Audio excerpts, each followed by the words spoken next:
আমাদের প্রতি মানুষের ধারণা কেমন হবে তা আমরা নিজেরাই সৃষ্টি করে থাকি।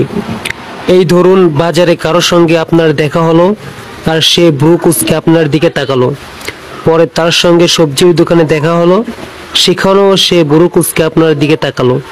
এরপর সাক্ষাৎ হলো বিয়ের অনুষ্ঠানে, সেখানেও সে চেহারা মলিন করে আপনার দিকে তাকালো।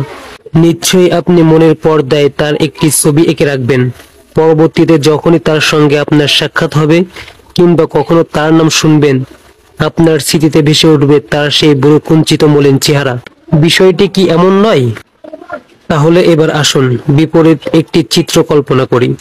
এক ব্যক্তি প্রথম দেখাতেই আপনার সঙ্গে হাসি মুখে সাক্ষাৎ করলো, পরের সাক্ষাতেও সে আপনাকে দেখে মুচকি হাসলো।